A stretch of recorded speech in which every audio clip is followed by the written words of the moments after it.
Hello मी ऋतू आणि मी गेली पाटण महोत्सव बघायला, कारण पाटणमध्ये पहिल्यांदाच असं काहीतरी होत होतं, त्यामुळे मी एवढी एक्साइटेड होती ना.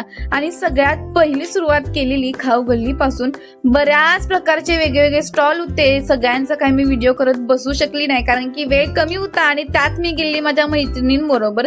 मग ते व्हिडिओ करायचे काय एन्जॉय करायचा हाच प्रश्न पडतो, त्यामुळे जेवढं मला पॉसिबल होईल तेवढे मी व्हिडिओ केल्यात. आणि अजून पण जर तुम्ही पाटण महोत्सवला गेला नसाल तर पाटण महोत्सवला नक्की भेट द्या. खूप प्रकारचे वेगवेगळे स्टॉल आहेत आणि खूप प्रकारचं वेगवेगळं सगळं आलेलं आहे आणि एकदम फुल एन्जॉयमेंट आहे. आणि मी पहिल्यांदाच बसत होती ब्रेक डान्स मध्ये. आता याला तुमच्याकडे काय म्हणतात मला कमेंट मध्ये नक्की सांगा. आणि मी एवढी एक्साइटेड होती ना बसायला, बाप रे. आणि या सगळ्या माझ्या मैत्रिणी आहेत, जास्त मैत्रिणी नाही आहेत, मोजक्याच मैत्रिणी आहेत, पण त्यांच्या बरोबरच मला मजा येते. आणि ब्रेक डान्स मध्ये बसल्यावर जी मजा आल्या, बाप रे. एका पॉइंटला वाटलेलं जीव जातोय का काय, पण नाही गेला. नीट आली मी घरी, पण मान असली दुखता ना, अजून पण मान दुखता माहितीये का. आणि ब्रेक डान्स मध्ये बसल्यावर जो काय धसका बसलाय, त्यामुळे या पाण्यात बसायची काय मी हिंमत केली नाही, खालनच बघितला. आणि त्याच्यानंतर भूक लागली, त्यामुळे म्हटले काहीतरी छान खाऊया, म्हणून आम्ही खाली ही कच्ची दाबेली.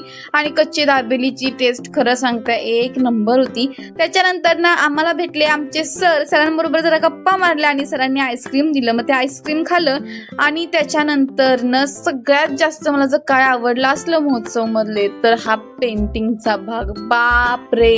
म्हणजे या सरांनी जे काय पेंटिंग काढल्यात ना, सगळ्यात पहिलं मला वाटलेलं हे फोटो आहेत, पण हे फोटो नाहीत, ते सरांनी स्वतः हाताने काढले पेंटिंग आहेत. म्हणजे असले क्लास ना, छोट्या छोट्या गोष्टी एवढ्या नोटीस करण्यासारख्या होत्या ना. आणि one of the my favourite painting जर कोणतं असलं तर ही 3 मुलं जी पाण्यात खेळत आहेत ना, ते एवढं बारीक सारीक त्यांनी सगळं निरीक्षण करून ते काढलंय ना, बाप रे. सगळ्यात पहिलं मला असं वाटलेलं हा फोटो आहे, पण हा फोटो नाही, हे पेंटिंग आहे.